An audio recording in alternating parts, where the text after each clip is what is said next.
all of this, again, coming back to power, there's a story, the Me Too movement too. The Me Too movement, insofar as it's a legitimate movement, not a feminist trope, insofar as it's not some way of attacking men or, all men, but insofar as it does point to the ways that women are treated in places of power. Again, it's about abuse of power. It's about men having power that women don't have, women having something that men want, and men abusing, that's a perfect motive and opportunity for a crime, and that, again, it is power centered. There was a story in the New York Times, which used to be a newspaper.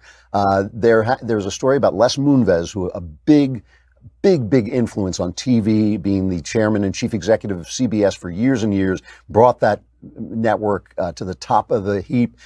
He was regarded as basically king of CBS and one of the true power centers in Hollywood. A story from a draft report made by outside lawyers hired by CBS to look into sexual misconduct allegations against him. Now, this has to be taken with a grain of salt because CBS has to pay Moonves. They've kicked him out, and they'd have to pay him something like $120 million in severance pay. And so maybe they're just trying to slander him. But some of these stories have been confirmed in at least some ways. And they basically say that he had women in the organization who were on tap to give him oral sex when he wanted it, and those women, or such women, could not be touched in the organization. It's real, and there's this one story that he did apparently admit to some of it, that he had a doctor. He went for a doctor's appointment, Dr. Ann Peters, and that when he went for the appointment, when Les Moonves went for the appointment, he grabbed her when she fought her way out of his grip. He basically, as she put it, he satisfied himself in front of her.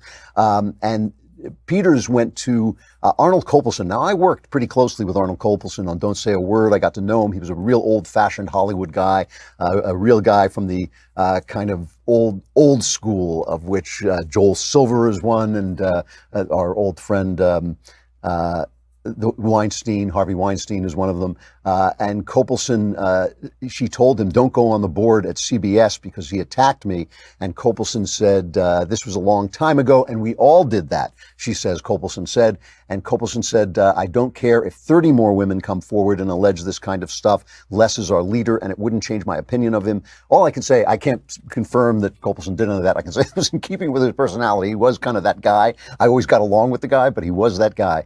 And again, I'm not passing judgment on this particular case. I'm simply saying that when you look, a woman in that situation, you can say that she's acting of her free will. She could leave that job instead of giving oral sex to the boss.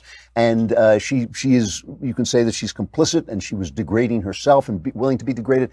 But you're the boss. You're in charge. You've got the power. It is your job to treat people with respect. It is your job to elevate people, not to degrade them. I mean, here I degrade people, but look at the kind of people I'm working with. But I mean in places when you're working with nice people, you're supposed to elevate them and mentor them and help them.